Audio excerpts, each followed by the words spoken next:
복도병원의 소독약 냄새가 진동한다. 의사 선생님의 입이 움직인다. 축하드립니다, 윤 사장님. 임신 8주입니다. 심장이 2번 뛴다. 내 것, 그리고 내 아내 것. 박태수의 유골을 뿌린 지 1달. 백제이가 관 속으로 들어간 지 3달. 강우석이 검사복을 벗고 사라진 지 1주일. 그리고 지금 내 뱃속에 누군가가 있다.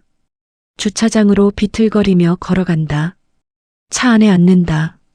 시동을 걸지 않는다. 그냥 운다.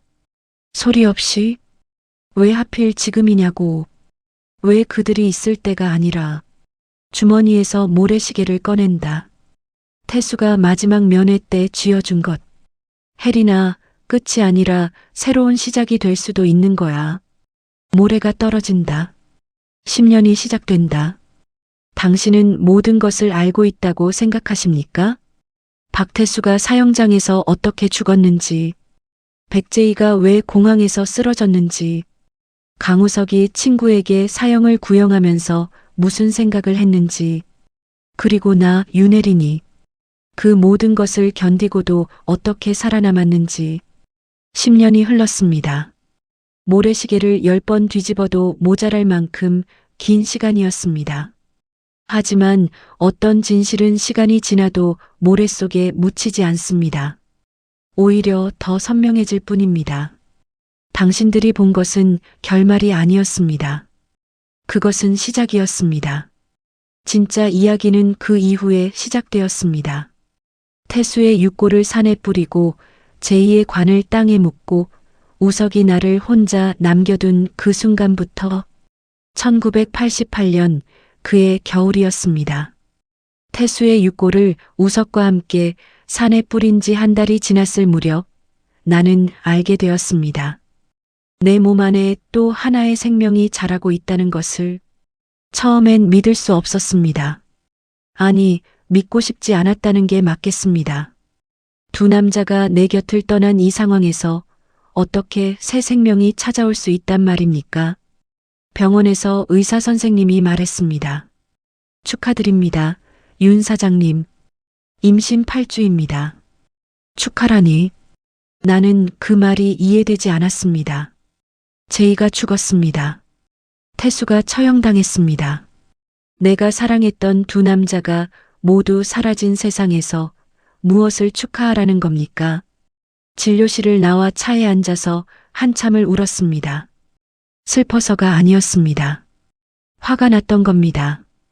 왜 하필 지금이냐고. 왜 그들이 있을 때가 아니라 떠난 다음이냐고. 하지만 뱃속의 아이는 대답하지 않았습니다. 그저 조용히 작은 심장으로 뛰기 시작했을 뿐입니다. 그날 밤 나는 모래시계를 꺼냈습니다. 태수가 내게 준 그 모래시계. 마지막으로 면회 갔을 때 그가 내 손에 쥐어주며 말했습니다. 혜린아, 이거 봐. 모래가 떨어지는 거. 우리 시간도 이렇게 흘러가는 거야. 멈출 수 없어. 하지만 뒤집을 순 있잖아. 끝이 아니라 새로운 시작이 될 수도 있는 거야. 그때는 그 말의 의미를 몰랐습니다. 하지만 이제는 알 것 같았습니다. 태수는 알고 있었던 겁니다. 자신의 시간이 얼마 남지 않았다는 것을.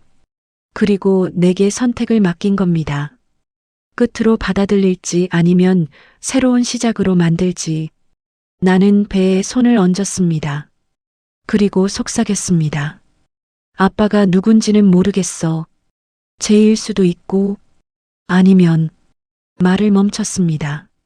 그 말을 끝까지 할 수는 없었습니다. 태수와의 마지막 밤을 떠올리는 것도 제이와 함께했던 시간을 기억하는 것도 너무 고통스러웠으니까요. 하지만 내가 누구의 아이든 나는 너를 지킬 거야. 그들이 지키지 못한 것들을 내가 대신 살아갈 수 있도록. 그날 밤 윤혜린은 결심했습니다. 이 아이를 낳겠다고. 그리고 혼자서라도 키우겠다고. 아버지가 없는 아이, 세상이 손가락질할 아이라 해도 그것이 내가 할 수 있는 유일한 일이라고 생각했습니다. 하지만 세상은 그렇게 만만하지 않았습니다. 다음 날 아버지를 찾아갔습니다. 윤재용, 카지노 대부, 권력과 돈으로 평생을 살아온 남자. 나는 그에게 말했습니다. 아버지, 저 임신했어요. 아버지의 얼굴이 굳어졌습니다. 한참을 나를 바라보다가 조용히 물었습니다. 누구 아이냐? 백제이요. 거짓말이었습니다. 사실 나도 몰랐으니까요.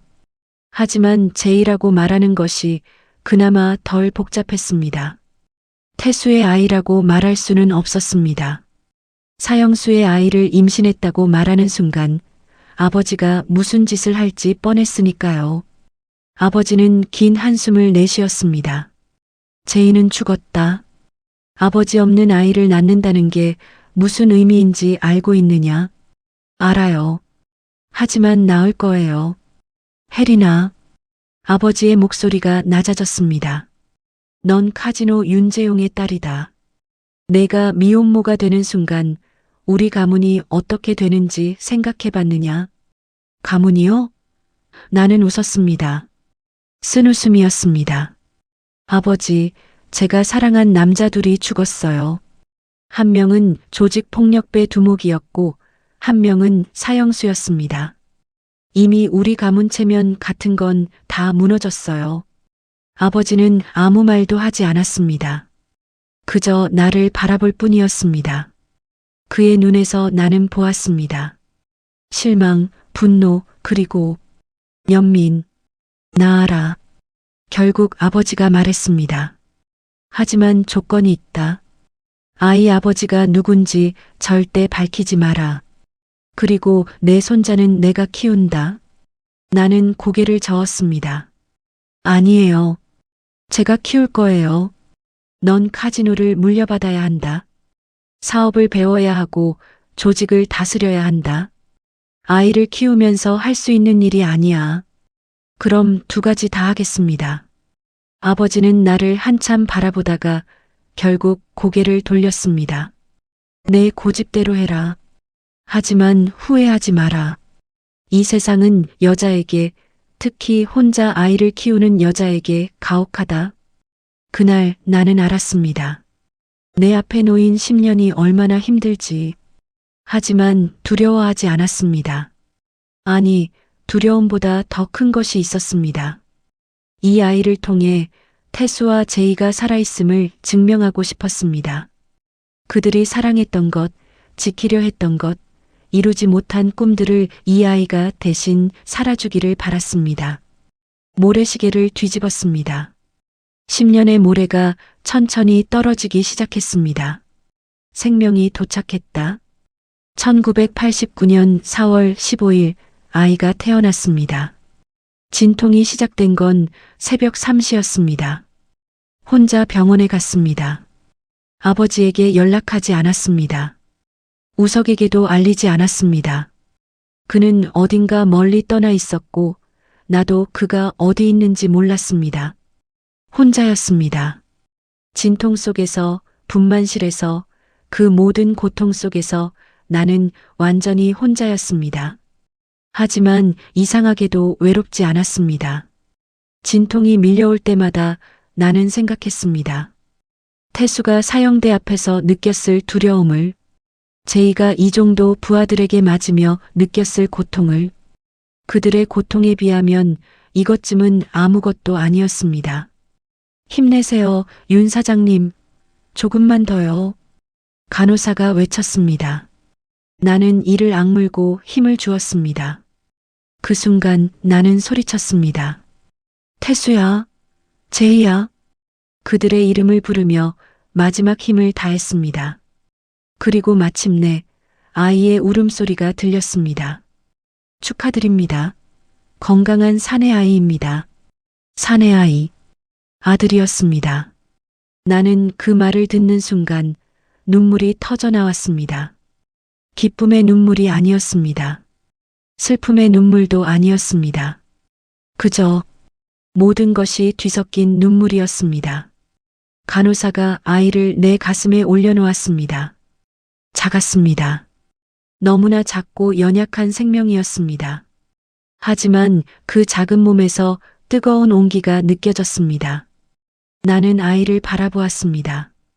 누구를 닮았는지 알 수 없었습니다. 아직 눈도 제대로 뜨지 못한 신생아의 얼굴에서 태수의 흔적을 찾을 수도 제2의 모습을 발견할 수도 없었습니다. 하지만 그것은 중요하지 않았습니다. 이 아이는 그 누구의 아이도 아니었습니다. 이 아이는 오직 내 아들이었습니다. 이름을 지으셨어요? 간호사가 물었습니다. 나는 이미 정해두었습니다. 임신을 알게 된 그날부터 계속 생각해왔던 이름이었습니다. 윤시우, 시간시, 우주, 시간과 우주, 모든 것을 담은 이름이었습니다. 태수와 제이, 우석까지 그들 모두가 살았던 시간과 공간을 아이의 이름에 담고 싶었습니다. 좋은 이름이네요. 간호사가 미소 지었습니다. 하지만 나는 울고 있었습니다. 좋은 이름이 아니었습니다. 그것은 짐이었습니다. 죽은 자들의 무게를 짊어진 이름이었습니다. 시우야, 나는 아이에게 속삭였습니다. 미안해. 엄마가 너한테 너무 무거운 이름을 지어줬구나. 아이는 작은 주먹을 쥐고 있었습니다. 마치 무언가를 붙잡으려는 것처럼 나는 그 작은 주먹에 내 손가락을 갖다 댔습니다. 아이의 손가락이 내 손가락을 꽉 쥐었습니다. 그 순간 나는 깨달았습니다. 이 아이는 과거를 붙잡고 있는 게 아니라는 것을, 이 아이는 미래를 붙잡고 있다는 것을. 병실로 옮겨진 후 아버지가 찾아왔습니다. 윤재용은 손주를 보는 순간 표정이 부드러워졌습니다. 사내로구나. 네, 아버지. 이름은 윤시우요. 아버지는 고개를 끄덕였습니다. 좋은 이름이다. 하지만 혜린아, 이제부터가 진짜 시작이다. 이 아이를 키우는 게 얼마나 힘든 일인지 곧 알게 될 거야. 알아요. 아니, 모른다. 아버지의 목소리가 낮아졌습니다. 넌 아직 몰라. 세상 사람들이 이 아이를 어떻게 볼지. 아버지 없는 아이라고 혼외자라고 손가락질할 때 내가 어떻게 견딜지. 나는 아버지를 똑바로 바라보았습니다. 견딜 거예요. 어떻게든. 그날 밤 혼자 남았을 때 나는 모래시계를 꺼냈습니다. 병실까지 가져온 그 모래시계를, 그리고 아이 옆에 놓았습니다. 시우야, 이건 내 아버지가 엄마한테 준 거야. 내 아버지가 누군지는 엄마도 확실히 모르겠어. 하지만 한 가지는 확실해. 내 아버지는 널 사랑했을 거야. 널 만나보지도 못하고 떠났지만 분명히 사랑했을 거야. 아이는 잠들어 있었습니다. 평화로운 얼굴로. 나는 생각했습니다. 이 아이가 자라면 물을 것입니다. 아빠는 어디 있어요? 왜 우리 집엔 아빠가 없어요? 그때 나는 무슨 말을 해야 할까요? 진실을 말할 수는 없습니다. 내 아버지는 사형당한 조직폭력배이거나 아니면 너를 위해 죽은 남자라고, 그런 말을 어린아이에게 할 수는 없습니다. 그렇다면 거짓말을 해야 할까요? 아빠는 멀리 있다고, 언젠가 돌아올 거라고. 하지만 그것도 잔인한 일입니다.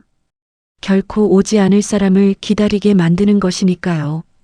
시우야. 나는 아이의 이마에 입을 맞추었습니다. 엄마가 약속할게. 너한테 거짓말하지 않을게. 내가 물어볼 때가 되면 그때 엄마가 다 말해줄게. 내 아버지가 어떤 사람이었는지, 왜 없는지, 그리고 얼마나 널 사랑했을지. 그날 밤부터 10년이 시작되었습니다. 시우를 안고 태어나던 날 나는 병원 문을 나서며 생각했습니다. 이제 진짜 싸움이 시작되는구나. 세상과의 싸움, 편견과의 싸움, 그리고 나 자신과의 싸움이. 하지만 두렵지 않았습니다. 아니, 두려웠지만 물러설 수 없었습니다. 왜냐하면 이제 나는 혼자가 아니었으니까요. 지켜야 할 생명이 있었으니까요. 차에 시우를 태우고 집으로 향하며 나는 백미러로 아이를 바라보았습니다. 카시트에 누워 자고 있는 작은 아이를. 시우야, 앞으로 10년은 힘들 거야. 엄마도 처음이라 서툴 거고 실수도 많이 할 거야. 하지만 한 가지만은 약속할게. 엄마는 절대 너를 혼자 두지 않을 거야. 내 아버지들이 날 혼자 두고 간 것처럼 그렇게 하지는 않을 거야. 거짓말했다. 시우가 돌을 맞이했습니다. 1990년 4월이었습니다. 아이는 빠르게 자랐습니다. 처음 웃었을 때, 처음 뒤집기를 했을 때, 처음 기어다녔을 때, 그 모든 순간을 나는 혼자 지켜봤습니다. 친구들은 연락을 끊었습니다. 미혼모가 된 카지노 대부의 딸. 그 소문은 빠르게 퍼졌고 사람들은 하나둘씩 내 곁을 떠났습니다. 처음엔 위로의 전화를 하던 사람들도 시간이 지나자 연락이 뚝 끊겼습니다. 이해했습니다. 그들에게도 각자의 삶이 있으니까요. 불행한 친구를 계속 위로하는 건 피곤한 일이니까요. 아버지는 카지노 사업을 내게 물려주기 시작했습니다. 1990년 시우가 돌이 되던 해부터 나는 본격적으로 회의에 참석했습니다. 혜린아, 어느 날 아버지가 말했습니다. 내가 여자라서 무시하는 놈들이 있을 거다. 미혼모라고 손가락질하는 놈들도 있을 거야. 알아요. 하지만 기억해라. 아버지의 목소리가 낮아졌습니다. 용서도 힘이 있는 자가 하는 거야. 내가 강해지면 그 누구도 너를 함부로 대하지 못한다. 아버지의 말이 맞았습니다. 회의실에서 나를 바라보는 시선들은 동정과 멸시가 섞여 있었습니다. 저 여자가 사생아를 낳고도 저렇게 당당하네. 재벌 딸이라 뻔뻔한 거지. 들렸습니다. 다 들렸습니다. 하지만 표정 하나 바꾸지 않았습니다. 그들에게 약한 모습을 보이는 순간 나는 끝이라는 걸 알았으니까요. 밤이 되면 달랐습니다. 시우를 재우고 나면 나는 무너졌습니다. 소파에 주저앉아 울었습니다. 소리 내지 않고 조용히. 태수야. 어둠 속에서 나는 속삭였습니다. 내가 살아있었다면 어땠을까? 시우를 안아주고 아빠라고 불러주고 그랬다면 내가 이렇게 힘들지 않았을까? 하지만 대답은 없었습니다. 태수는 이미 흙이 되었고 제이도 땅속 깊은 곳에 잠들어 있었습니다. 원작 명대사 콜백 바보군요. 추억마저 없다면 우리 살아온 게 너무 불쌍하잖아요. 어느 날 밤 시우가 열이 났습니다. 갑자기 체온이 40도까지 올라가 아이가 경련을 일으켰습니다. 나는 공황에 빠졌습니다. 혼자서 아이를 안고 병원으로 뛰어갔습니다. 택시를 잡으려 했지만 잡히지 않았습니다. 결국 아이를 안고 한참을 뛰어야 했습니다. 응급실에서 의사가 말했습니다. 열성 경련입니다. 다행히 큰 문제는 없어요. 하지만 보호자분 혼자 계신가요? 네. 아이 아버지는요? 없습니다. 의사는 더 이상 묻지 않았습니다. 하지만 그의 눈빛에서 나는 보았습니다. 동정과 안타까움을. 그날 밤 병실에서 시우를 안고 있을 때 깨달았습니다. 나는 정말 혼자라는 것을.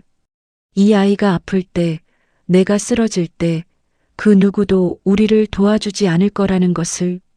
시우가 3살이 되던 해 1992년이었습니다. 아이가 처음으로 물었습니다. 엄마, 나는 아빠 없어? 유치원에서 돌아온 아이의 얼굴은 어두웠습니다. 나는 아이를 안아 올렸습니다. 왜 그래? 누가 그런 말 했어? 친구들이 그래. 나는 왜 아빠가 안 와? 부모 참관 수업 때도 엄마만 왔잖아. 가슴이 미어졌습니다. 이 순간이 올 거라는 걸 알고 있었습니다. 하지만 막상 맞닥뜨리니 아무 말도 나오지 않았습니다. 시우야. 나는 아이의 눈을 바라보았습니다. 아빠는 하늘나라에 계셔. 하늘나라? 응. 시우가 태어나기 전에 하늘나라로 가셨어. 하지만 분명히 하늘에서 시우를 지켜보고 계실 거야. 아이는 한참을 나를 바라보다가 물었습니다. 그럼 아빠는 나 싫어해서 간 거야? 아니야. 나는 소리쳤습니다. 절대 아니야. 아빠는 시우를 너무너무 사랑했어. 사랑했기 때문에 떠나야 했던 거야. 거짓말이었습니다. 태수도 제이도 시우를 본 적이 없습니다. 사랑할 기회조차 없었습니다. 하지만 나는 믿고 싶었습니다. 그들이 살아있었다면 분명히 이 아이를 사랑했을 거라고. 시우는 더 이상 묻지 않았습니다. 하지만 그날 이후 아이는 변했습니다. 유치원에서 친구들과 잘 어울리지 못했습니다. 혼자 있는 시간이 많아졌습니다. 선생님이 전화를 했습니다. 어머님, 시우가 요즘 많이 위축되어 있어요. 혹시 집에 무슨 일이라도? 아니에요. 괜찮습니다. 전화를 끊고 나는 또 울었습니다. 내 잘못이었습니다. 내가 시우에게 아버지를 주지 못한 것, 정상적인 가정을 만들어주지 못한 것. 1993년 여름 나는 시우를 데리고 강릉에 갔습니다. 정동진이었습니다. 그곳에는 바다와 가장 가까운 작은 기차역이 있었습니다. 소나무 한 그루가 선로 옆에 서 있었고 파도 소리가 들렸습니다. 엄마, 여기 어디야? 정동진이야. 엄마가 예전에 소중한 사람과 왔던 곳이야. 사실이었습니다. 태수와 함께 왔던 곳이었습니다. 드라마처럼 낭만적이진 않았지만 태수는 내 손을 잡고 이곳을 걸었습니다. 원작 명장면 오마주 오토바이 신. 시우야, 엄마 아빠는 말이야. 오토바이를 타고 이 길을 달렸어. 바람이 막 불었는데도 신나게 웃으면서. 진짜? 응. 내 아빠는 용감한 사람이었어. 무서운 것도 없었고 항상 앞만 보고 달렸어. 시우는 바다를 바라보며 말했습니다. 엄마, 나도 아빠처럼 용감해질 수 있을까? 나는 아이를 꼭 안았습니다. 당연하지. 넌 내 아빠의 아들이잖아. 분명히 용감해질 거야. 그날 밤 민박집에서 시우를 재우고 나는 모래시계를 꺼냈습니다. 태수가 준 그 모래시계. 10년 가까이 내 곁에 있었던. 뒤집었습니다. 모래가 떨어지기 시작했습니다. 하나씩 천천히. 태수야. 나는 속삭였습니다. 시우가 내 이야기를 물어봐. 아빠가 어떤 사람이었냐고. 나는 뭐라고 말해야 할까? 내가 조직폭력배였다고? 사형당했다고?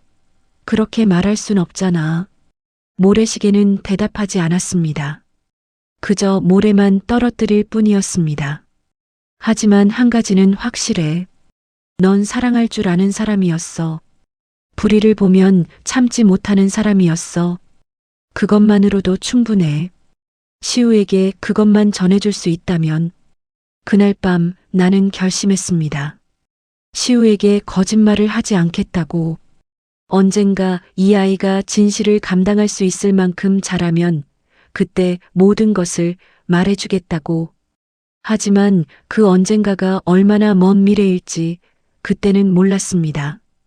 1994년 시우가 5살이 되던 해였습니다. 유치원 학부모 모임에서 사건이 터졌습니다. 한 학부모가 대놓고 말했습니다. 윤 사장님, 실례지만 시우 아버지는 어떤 분이세요? 한 번도 뵌 적이 없어서요. 분위기가 싸늘해졌습니다. 모든 시선이 나를 향했습니다. 그들은 이미 알고 있었습니다. 나에 대한 소문을. 돌아가셨습니다. 나는 담담하게 말했습니다. 아, 그러셨군요. 그런데 시우는 성이 윤 씨잖아요. 어머니 성을 따른 건가요? 독한 질문이었습니다. 하지만 나는 웃었습니다. 네, 제 성을 따랐습니다. 문제라도? 아, 아니요. 그냥 요즘엔 그런 경우도 많다고 들어서 거짓말이었습니다. 그 여자는 나를 공격하고 싶었던 겁니다. 미혼모를 사생아를 낳은 여자를 무시하고 싶었던 거죠. 집에 돌아와 거울을 봤습니다. 27살의 나. 겉으로는 강해 보였지만 속은 텅 비어 있었습니다. 아버지가 찾아왔습니다. 윤재용은 손주를 보러 자주 왔습니다. 조폭대부 카지노 황제였던 남자도 손주 앞에서는 한없이 부드러워졌습니다. 시우야, 할아버지가 왔다. 할아버지. 시우가 달려갔습니다. 아버지는 시우를 안아올리며 웃었습니다. 하지만 내 얼굴을 보자 표정이 굳어졌습니다. 혜린아, 무슨 일 있었냐? 아니에요. 거짓말 마라. 내 얼굴에 다 써 있다. 나는 한숨을 내쉬었습니다. 사람들이 저를 이상하게 봐요. 시우를 이상하게 보고요. 아버지는 잠시 침묵하다가 말했습니다. 혜린아, 세상에는 두 부류의 사람이 있다. 강한 자와 약한 자. 강한 자는 자기 인생을 살고 약한 자는 남 인생이나 왈가왈부한다. 저는요? 저는 강한 건가요? 약한 건가요? 넌 강한 척하고 있다. 하지만 아직 진짜 강한 건 아니야. 뼈아픈 말이었습니다. 그럼 어떻게 해야 진짜 강해져요? 아버지는 시우를 내려놓고 나를 바라보았습니다. 혼자서 해결해야 할 때가 있다. 남에게 기대지 않고 도움도 받지 않고 그렇게 이겨냈을 때 그때 진짜 강해지는 거야. 그날 밤 나는 깨달았습니다. 아버지도 나를 완전히 도와줄 수는 없다는 것을, 결국 이 싸움은 혼자 해야 한다는 것을. 원작 명대사 콜백 웃기지 말고 너나 잘해. 1995년 초였습니다. 텔레비전에서 어떤 드라마가 방영되기 시작했습니다. 제목은 모래시계. 처음엔 관심이 없었습니다. 하지만 사람들이 그 드라마에 열광하기 시작했습니다. 회사 직원들도 거래처 사람들도 모두가 그 이야기만 했습니다. 어느 날 나도 봤습니다. 우연히 채널을 돌리다가 화면에는 한 남자가 나왔습니다. 조직폭력배. 하지만 우정을 지키려 애쓰는 남자. 사랑하는 여자를 위해 모든 것을 바치는 남자. 심장이 뛰었습니다. 마치 태수를 보는 것 같았습니다. 물론 드라마 속 남자와 태수는 달랐습니다. 하지만 그 눈빛, 그 몸짓에서 나는 태수를 떠올렸습니다. 드라마는 비극으로 끝났습니다. 주인공은 사형당했고 여자는 혼자 남았습니다. 마지막 장면. 여자가 남자의 유골을 바다에 뿌리는 장면에서 나는 울었습니다. 태수야. 텔레비전 앞에서 나는 속삭였습니다. 너도 저렇게 끝났지. 나도 저 여자처럼 혼자 남았고. 하지만 차이가 있었습니다. 드라마 속 여자는 아이가 없었습니다. 나에게는 시우가 있었습니다. 지켜야 할 이유가 있었습니다. 그날 이후 나는 그 드라마를 매주 봤습니다. 마치 속죄하듯이 태수를 잊지 않기 위해서라도. 전국이 그 드라마에 열광했습니다. 시청률이 60%를 넘었다고 했습니다. 사람들은 일찍 퇴근해서 드라마를 봤고 귀가시계라고 불렀습니다. 드라마 방영. 어느 날 시우가 물었습니다. 엄마, 왜 울어? 응? 엄마 안 울었는데? 울었어. 저 아저씨 볼 때마다 울잖아. 아이는 텔레비전을 가리켰습니다. 드라마 모래시계였습니다. 시우야. 나는 아이를 안았습니다. 저 아저씨가 내 아빠랑 조금 닮았어. 진짜? 응.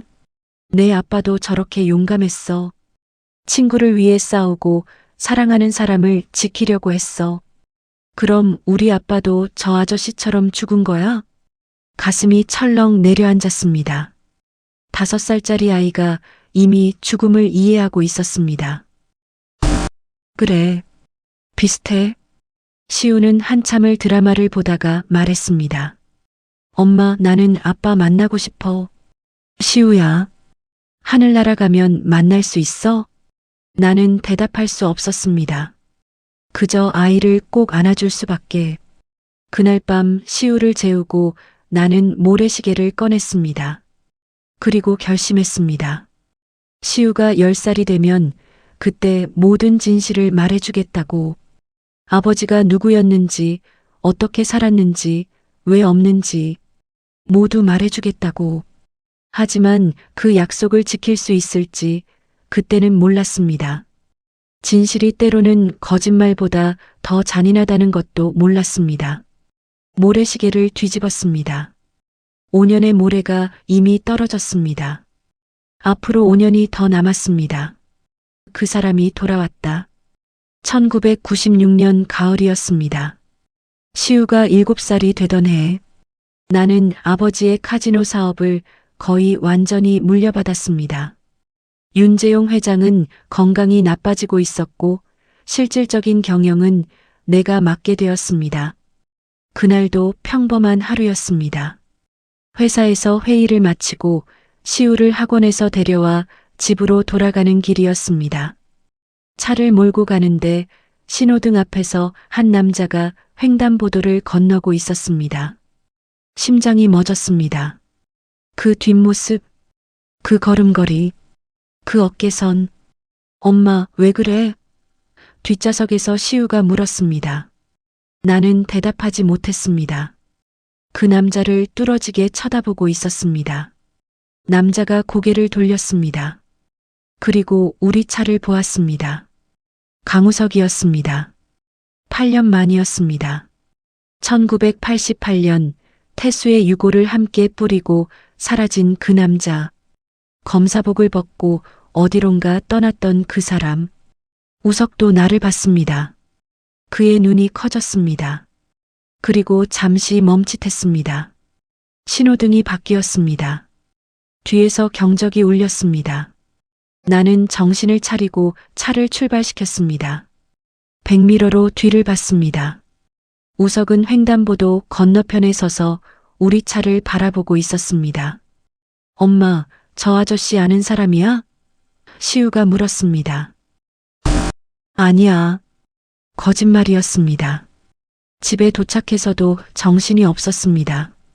시우를 재우고 나는 거실에 앉아 멍하니 있었습니다. 강우석. 그가 돌아왔습니다. 8년 동안 소식 없이 사라졌던 그 사람이. 전화벨이 울렸습니다. 밤 11시였습니다. 여보세요? 혜린 씨. 심장이 터질 것 같았습니다. 그 목소리. 8년이 지났지만 잊을 수 없는 목소리. 우석 씨. 오늘 차에서 봤습니다. 혜린 씨와 아이를. 침묵이 흘렀습니다. 어디 계셨어요? 내가 물었습니다. 8년 동안 어디서 뭘 하셨길래 연락 한 번 없었어요? 미안합니다. 나는 도망쳤습니다. 태수를 죽인 것도 모자라 혜린 씨까지 버리고 도망쳤어요. 우석 씨는 태수를 죽이지 않았어요. 법이 죽인 거예요. 아닙니다. 우석의 목소리가 떨렸습니다. 내가 사형을 구형했어요. 내 입으로 친구에게 사형을 구형했습니다. 나는 살 자격이 없었어요.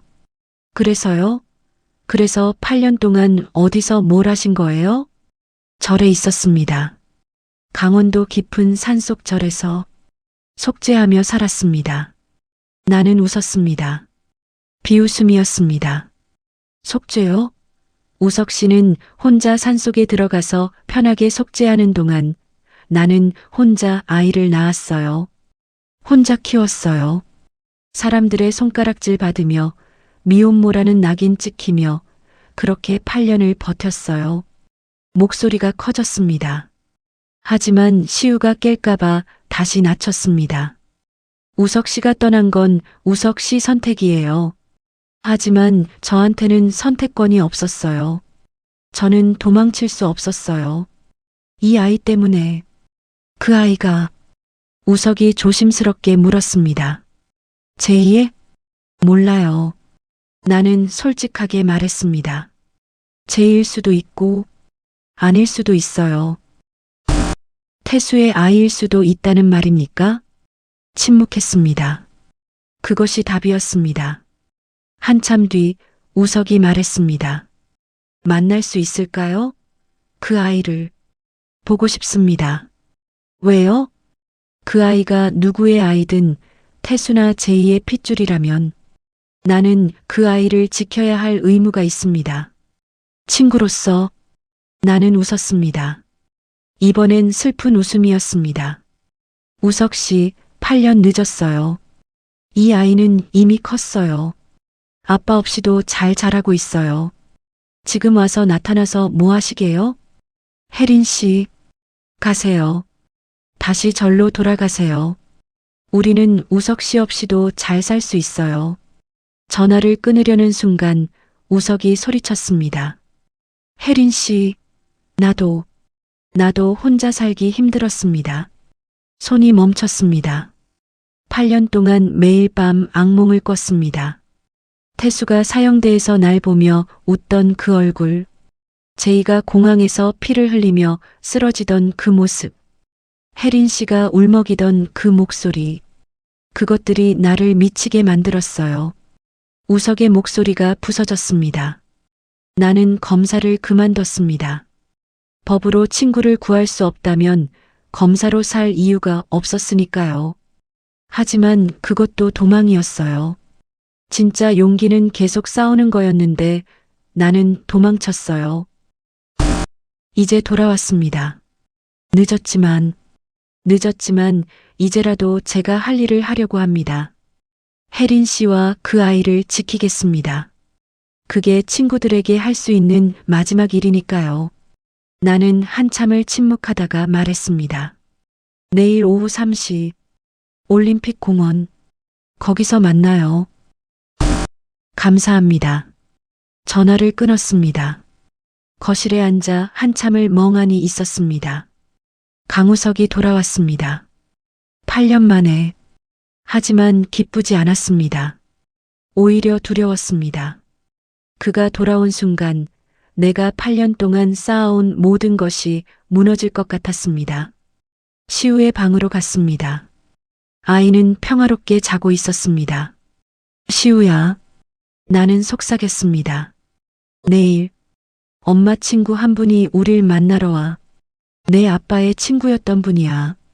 아빠가 어떤 사람이었는지 말해줄 수 있는 유일한 사람이야. 아이는 자고 있었습니다.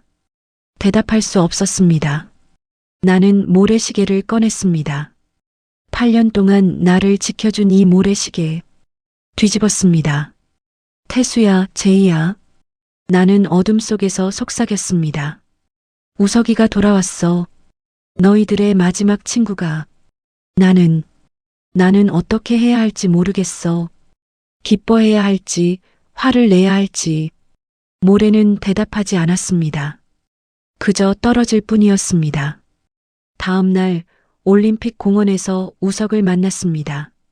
시우를 데리고 갔습니다. 우석은 수척해져 있었습니다. 8년 전보다 훨씬 늙어 보였습니다. 검은 머리에 흰머리가 섞여 있었고 얼굴에는 깊은 주름이 패여 있었습니다. 혜린 씨, 우석 씨, 우리는 서로를 바라봤습니다. 8년이라는 시간이 우리 사이를 가로막고 있었습니다. 이 아이가? 우석이 시우를 보며 물었습니다. 윤시우입니다. 시간시, 우주.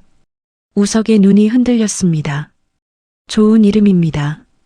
태수와 제이와 나까지 우리 모두를 담은 이름이네요. 나는 고개를 끄덕였습니다. 시우야, 인사해. 이분은 엄마 친구분이셔. 시우는 조심스럽게 우석을 바라봤습니다. 안녕하세요. 안녕, 시우야. 우석의 목소리가 떨렸습니다. 나는 강우석이라고 해. 내 아빠의 친구였단다. 아빠요? 시우의 눈이 커졌습니다. 아저씨, 우리 아빠 알아요?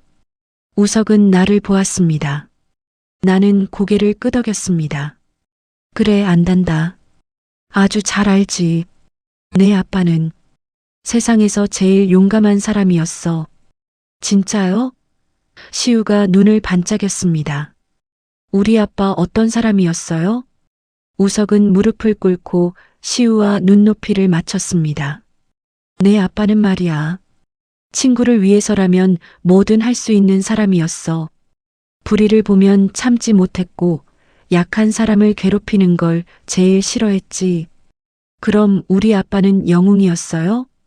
우석이 멈칫했습니다. 그리고 나를 보았습니다. 그래, 영웅이었어. 시우는 환하게 웃었습니다. 8년 만에 보는 아이의 진짜 웃음이었습니다. 그날 오후 우리 셋은 공원을 걸었습니다. 우석은 시우에게 태수와 제이의 이야기를 들려줬습니다.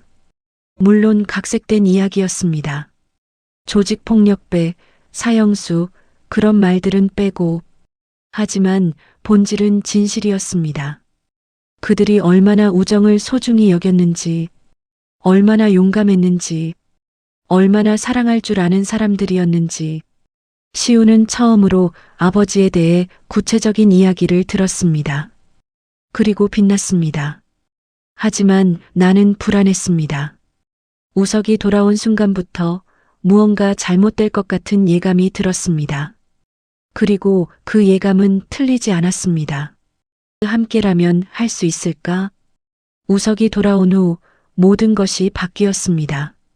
처음에는 조심스러웠습니다. 일주일에 한 번 우석이 시우를 만나러 왔습니다. 공원에서, 때로는 도서관에서 우석은 시우에게 아버지의 이야기를 들려줬습니다. 시우는 변했습니다. 밝아졌습니다. 학교에서도 친구들과 잘 어울리기 시작했습니다. 선생님이 전화를 했습니다. 어머님, 시우가 요즘 정말 밝아졌어요. 무슨 좋은 일이라도 있나요? 네. 아빠 친구분이 찾아오셨어요. 아, 그래서 그렇군요. 시우가 요즘 친구들한테 우리 아빠는 영웅이었대요라고 자랑하고 다녀요. 전화를 끊고 나는 웃었습니다. 그리고 울었습니다. 8년 동안 채워주지 못한 빈자리를 우석이 채워주고 있었습니다. 1997년 봄이었습니다. 우석이 내게 제안했습니다. 혜린 씨, 나 변호사 사무실을 열려고 합니다. 변호사요? 네. 8년 동안 검사를 그만뒀지만 법조인 자격은 남아 있습니다. 이제 다시 법으로 싸우고 싶습니다. 왜요? 8년 전엔 법이 소용없다고 하셨잖아요. 맞습니다. 법은 완벽하지 않아요. 하지만 그래도 법밖에 없습니다. 불의와 싸울 수 있는 건 결국 법이에요. 나는 우석을 바라봤습니다. 그의 눈에는 8년 전 잃었던 빛이 돌아와 있었습니다. 무슨 사건을 맡으실 건데요? 약자들의 사건입니다. 권력에 짓눌린 사람들, 돈 없어서 변호사를 못 구하는 사람들, 태수와 제이가 지키려 했던 그런 사람들을 제가 변호하겠습니다. 가슴이 뜨거워졌습니다. 도와드릴게요. 예. 제가 사무실 자금을 대겠어요. 우석 씨는 실력만 발휘하세요. 우석이 놀란 얼굴로 나를 봤습니다. 혜린 씨. 하지만 그건 아니에요. 나는 손을 저었습니다. 이건 투자예요. 태수와 제이가 못다한 일을 우석 씨가 하는 거잖아요. 나도 그 일에 참여하고 싶어요. 우석은 한참을 나를 바라보다가 고개를 숙였습니다. 감사합니다, 혜린 씨. 그렇게 우리는 동업자가 되었습니다. 아니, 어쩌면 공범자가 되었는지도 모릅니다. 죽은 친구들의 뜻을 잇는다는 명분 아래 변호사 사무실은 성공적이었습니다. 우석의 실력은 여전했습니다. 아니, 8년의 공백이 오히려 그를 더 날카롭게 만들었습니다. 그는 승소했습니다.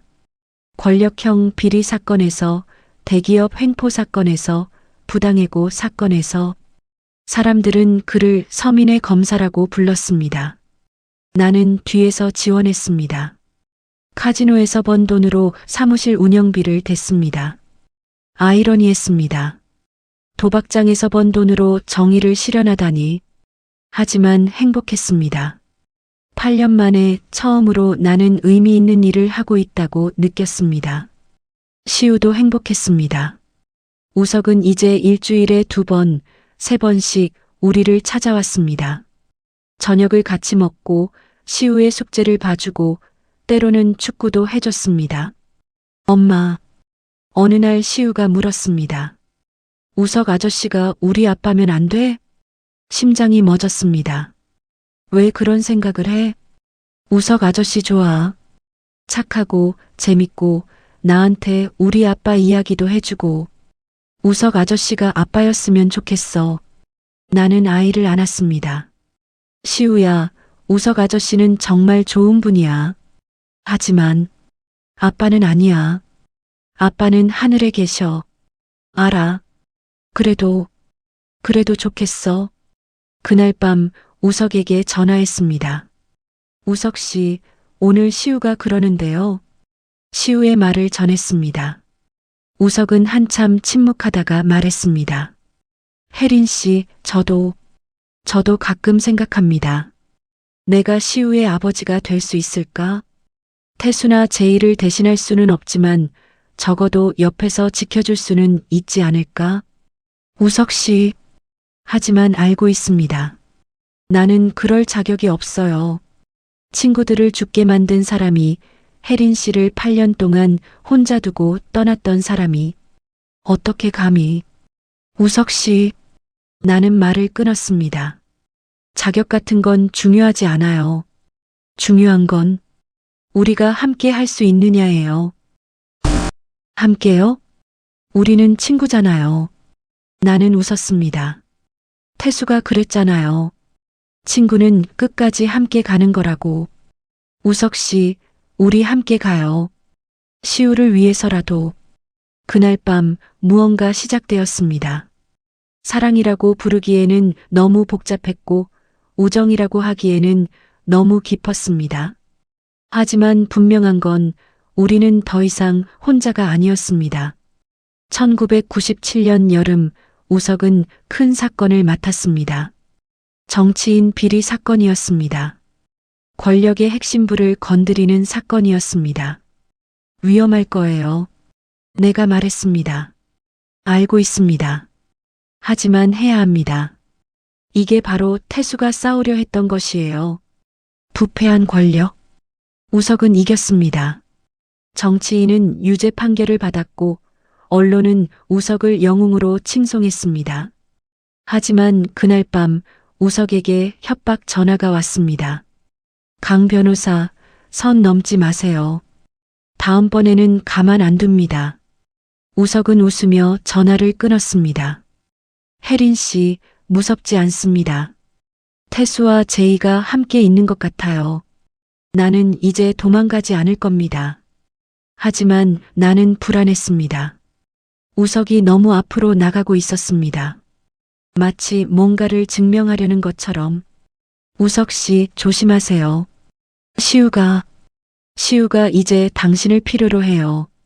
우석은 내 손을 잡았습니다. 8년 만에 처음으로. 알고 있습니다. 혜린 씨, 이번에는 도망가지 않을게요. 약속합니다. 그 약속이 지켜질지 그때는 몰랐습니다. 모래시계는 계속 떨어졌습니다. 이제 10년 중 8년이 지났습니다. 2년이 남았습니다. 1998년 겨울이었습니다. 시우가 9살이 되던 해, 우석과 나는 사실상 가족이었습니다. 이름뿐이지만 우석은 거의 매일 우리 집에 왔습니다. 시우와 저녁을 먹고 숙제를 도와주고 때로는 함께 영화도 봤습니다. 남들이 보기엔 평범한 가족이었습니다. 하지만 나는 알고 있었습니다. 우리는 진짜 가족이 아니라는 것을, 우리 사이에는 죽은 자들의 그림자가 드리워져 있다는 것을. 그날도 평범한 저녁이었습니다. 우석이 저녁을 먹고 가려던 참이었습니다. 엄마, 나 숙제 끝났어. 시우가 방에서 나왔습니다. 그래. 우석 아저씨한테 보여드려봐. 시우가 공책을 우석에게 건넸습니다. 우석이 검사하는 동안 나는 주방에서 설거지를 하고 있었습니다. 그때였습니다. 혜린 씨. 우석의 목소리가 떨렸습니다. 급히 나갔습니다. 우석은 창백한 얼굴로 무언가를 쳐다보고 있었습니다. 시우의 숙제장이었습니다. 아니, 숙제장 사이에 끼워져 있던 종이였습니다. 이게 뭡니까? 내가 다가가서 봤습니다. 그리고 숨이 멎었습니다. DNA 검사 결과지였습니다. 이건 누가? 나는 떨리는 손으로 종이를 집어들었습니다. 검사 대상자 윤시우, 비교 대상자 박태수 유전자 샘플. 결과 부자관계 확률 99.9%. 심장이 터질 것 같았습니다. 혜린 씨, 이게 진짜입니까? 우석이 물었습니다. 나도 몰라요. 나는 이런 검사 한 적 없어요. 그때 현관문이 열렸습니다. 아버지, 윤재용이었습니다. 혜린아. 아버지의 표정이 어두웠습니다. 나는 순간적으로 알아챘습니다. 아버지, 이게 아버지가 한 거예요? 윤재용은 거실로 들어와 소파에 앉았습니다. 그래, 내가 했다. 왜요? 왜 몰래 시우의 DNA 검사를 했어요? 알아야 했으니까. 아버지의 목소리는 낮고 무거웠습니다. 내 손주가 누구 핏줄인지, 그리고 너도 알아야 했어. 내가 누구의 아이를 키우고 있는지. 우석이 끼어들었습니다. 회장님, 그런데 박태수의 유전자 샘플은 어떻게?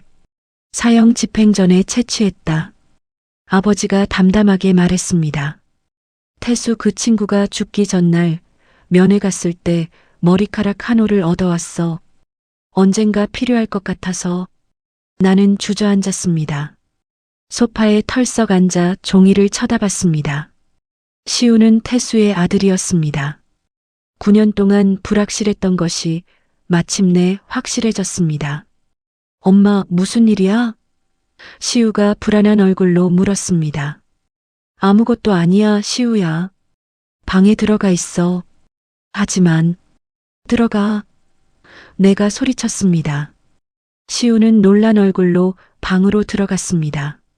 처음으로 엄마가 소리 지르는 걸 본 아이는 울먹였습니다. 문이 닫히자 나는 아버지에게 물었습니다. 왜 이제 와서 이걸 알려주는 거예요? 9년 동안 숨기고 있다가 기다렸다. 내가 준비될 때까지. 아버지가 말했습니다. 혜린아, 넌 알아야 해. 시우가 조직폭력배의 아들이라는 걸, 사형수의 핏줄이라는 걸. 그게 뭐가 중요해요? 나는 울부짖었습니다. 시우는 시우예요. 누구 아들이든 그 아이는 내 아들이에요. 알고 있다. 아버지의 눈빛이 부드러워졌습니다. 하지만 세상은 모른다. 만약 이 사실이 알려지면 시우는 평생 박태수의 아들이라는 꼬리표를 달고 살아야 해. 우석이 말했습니다. 회장님 말씀이 맞습니다. 혜린 씨. 이건 위험한 진실이에요. 위험한 진실? 나는 웃었습니다. 미친 듯이 웃었습니다. 우석 씨, 당신은 9년 동안 태수의 아들을 돌봤던 거예요. 친구의 아들을.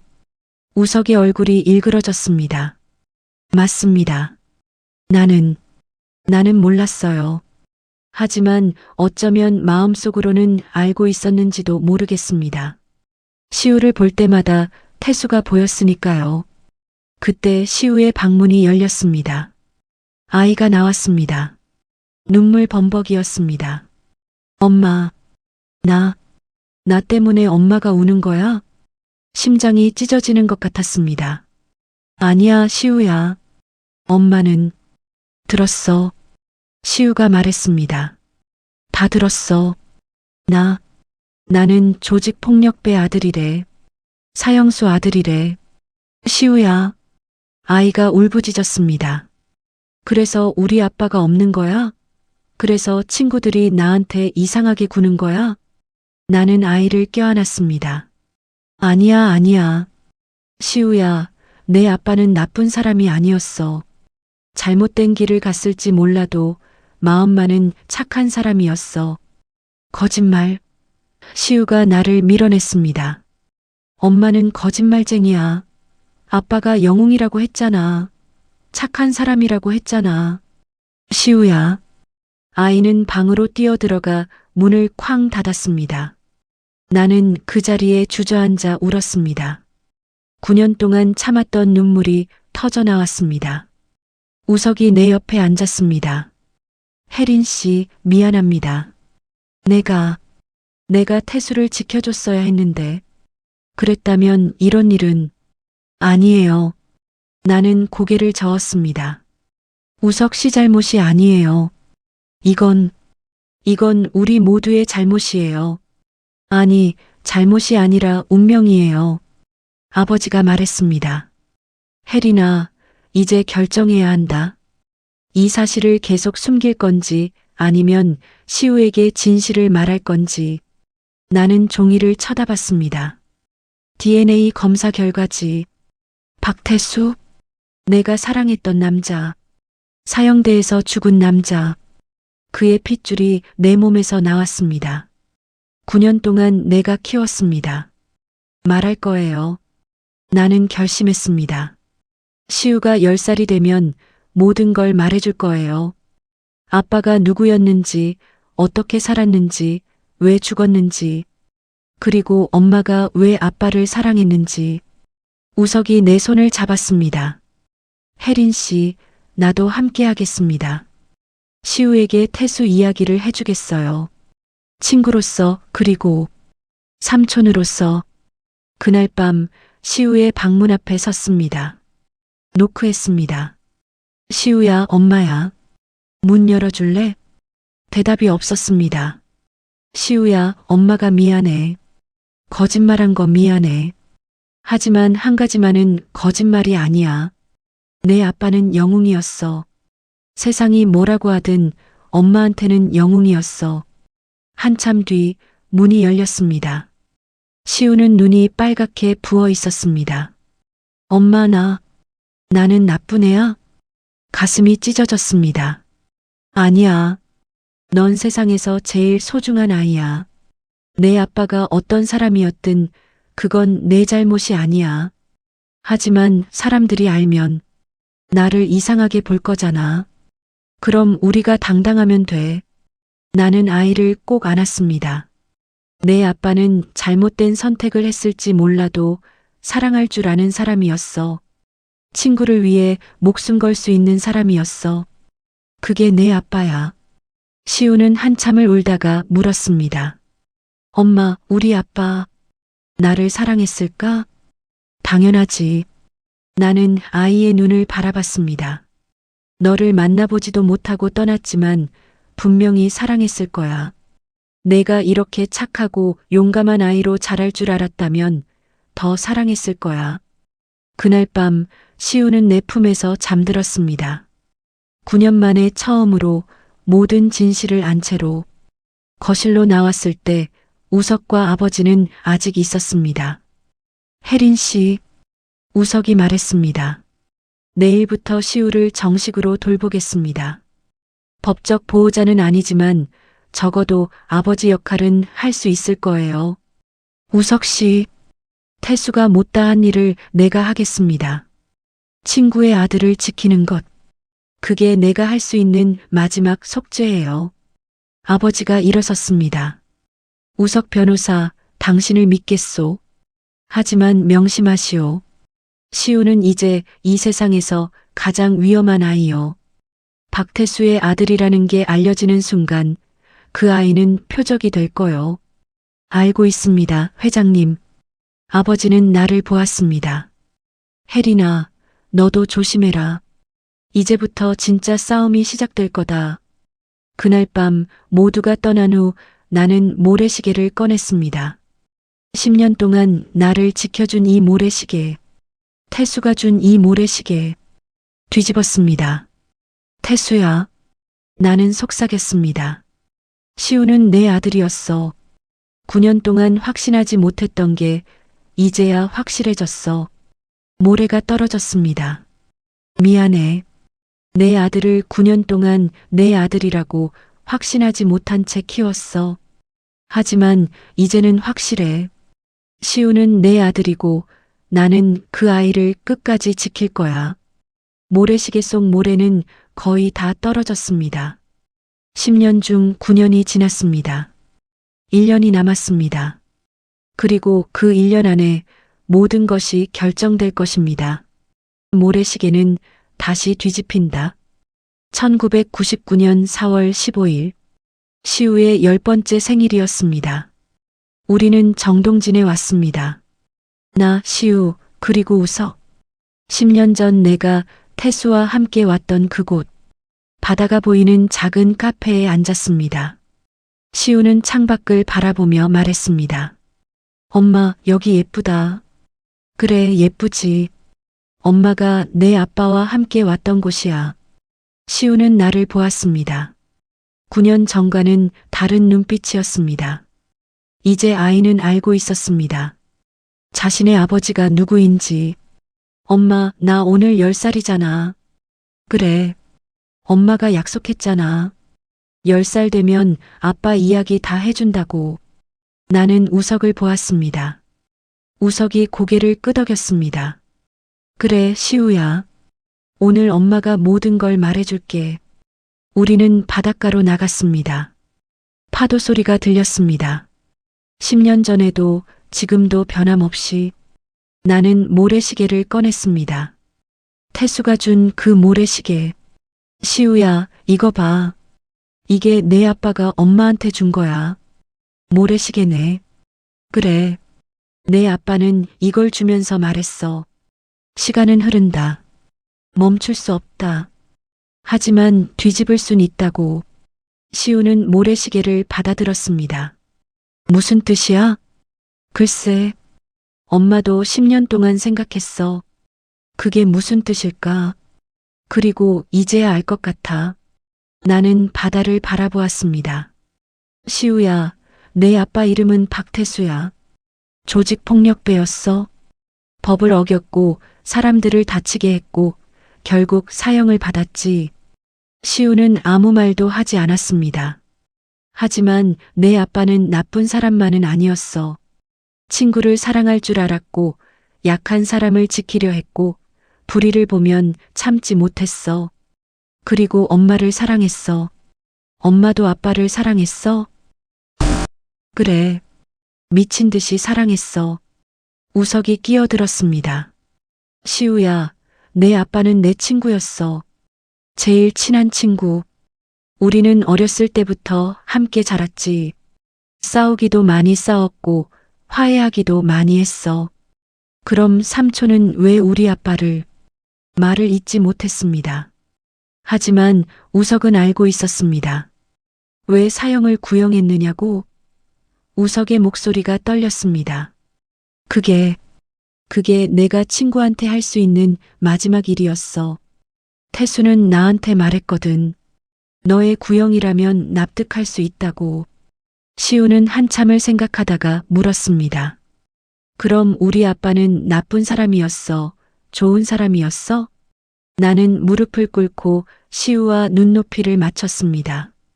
시우야, 사람은 나쁘거나 좋거나 둘 중 하나가 아니야. 내 아빠는 잘못을 했지만 사랑할 줄도 알았어. 친구를 배신하지 않았고 약속을 지켰어. 그리고 무엇보다 눈물이 났습니다. 무엇보다 내 아빠는 살고 싶어 했어. 너를 만나고 싶어 했을 거야. 하지만 그러지 못했어.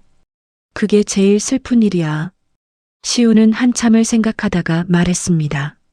엄마, 나는 우리 아빠 만나고 싶어. 시우야.